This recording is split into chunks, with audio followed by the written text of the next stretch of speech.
ஜல்லிக்கட்டு ஜல்லிக்கட்டு. இன்னைக்கு மெரினா புரட்சின்னு சொல்றாங்க. அந்த மெரினா புரட்சிக்கே மதுரை தான் அடையாளம். நல்லா தெரிஞ்சுக்குங்க.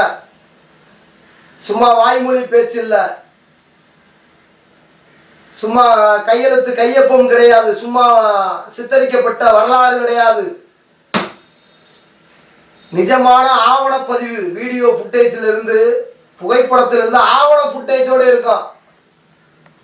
2006ஆம் ஆண்டு 2006க்கும் 2007க்கும் இடைப்பட்ட காலத்தில் நடக்கக்கூடிய ஜல்லிக்கட்டு என்று என்னைக்கு தடையாச்சோ அன்னையிலிருந்து இன்னைக்கு வரை பல உரிமைக்கு போராடியவர்கள் தான் தமிழ்நாடு ஜல்லிக்கட்டு பயிற்சி மையமும்.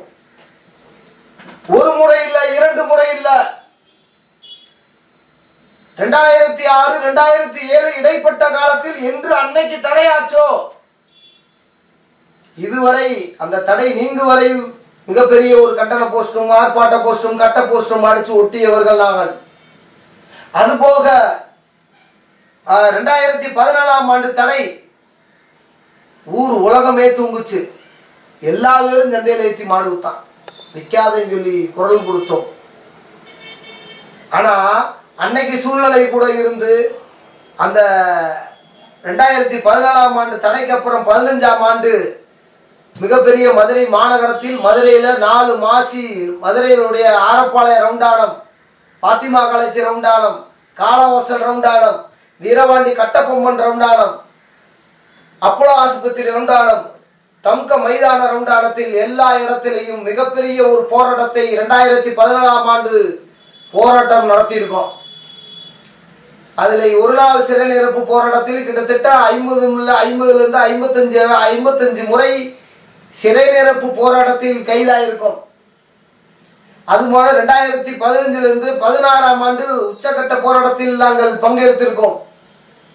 அதை காட்டி 2017, 16, 17 இந்த இடைப்பட்ட காலத்தில் ரொம்ப மிகப்பெரிய ஒரு போராட்டத்தை கையில் எடுத்திருக்கோம்.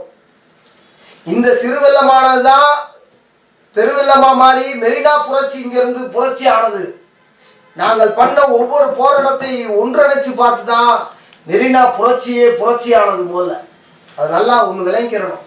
14, 15, 16, 14ல் தடையாயிருது, 17 வரை உட்கார்ந்து போராடி இருக்கு. இதுவரை 2024ஆம் ஆண்டு வரை பல உரிமைக்கு போராடி பெற்று கொடுத்துருக்கோம். தரையில் உட்காரவன சேர்ல உட்கார வச்ச அளவு பார்த்தவங்களுக்கு தமிழ்நாடு ஜல்லிக்கட்டு பயிற்சி மையம் தான். ஒன்றும் இல்லை, இனி உட்காரலாம் உட்கார வச்சிருவோம். ஏன்னா அன்பாக கதவை அரசாங்கம் தட்டிக்கிட்டே இருப்போம், பண்ணுங்க பண்ணுங்க பண்ணுங்க பண்ணுங்க. ஆனால் பண்ணலைனாலும் கத்திக்கிட்டே இருப்போம். ஒரு ஆள் இல்லை, பல பேத்த அவ்வளோ அளவுக்கு அறிவை சார்ந்து பேசி ஒரு வீரனாக மட்டும் இருந்துடக்கூடாது, சட்டம் படித்த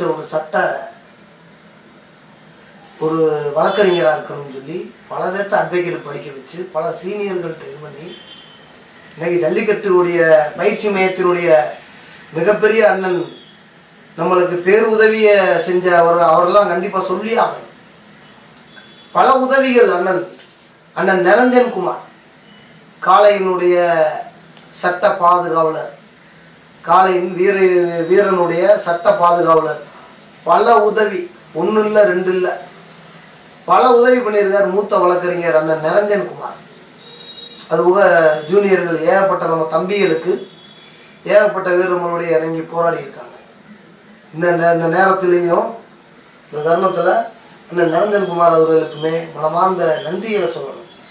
எந்த ஒரு காசு பணம் இல்லாமல் சமூக சேவையுடைய நோக்கத்துடைய இந்த கலாச்சாரத்தையும் பண்பாடையும் பாரம்பரியத்தையும் நேசிக்கக்கூடிய ஒரு வழக்கறிஞர்னா அண்ணன் நிரஞ்சன் குமார். அவருடைய இணைந்து பணியாற்றக்கூடிய அண்ணன் முருககணேஷ், அவங்களுடைய முருககணேஷ், அவருடைய தம்பி ஆண்டவராஜ், தம்பி மணி, விபி அஜித், தம்பி எஸ்கே அஜித், தம்பி மஞ்சில், இன்னும் நிறையா சொல்லிக்கிட்டே போகலாம். அவ்வளோ பேர் நம்மளுடைய இணைந்து போராடி இருக்காங்க. இன்னும் போகிற காலத்தில் நம்மளுடைய உரிமையை ஒவ்வொரு உரிமைக்கும் அன்பாக அரசாங்க கதவை தட்டி தட்டி தட்டி தட்டி சொல்லிக்கிட்டே இருப்போம். ஆனால் செய்யலைனால் கத்தி கத்தி கூட சாகும்.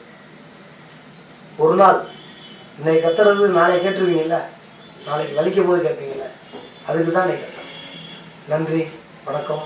மதுரை முழக்கம்.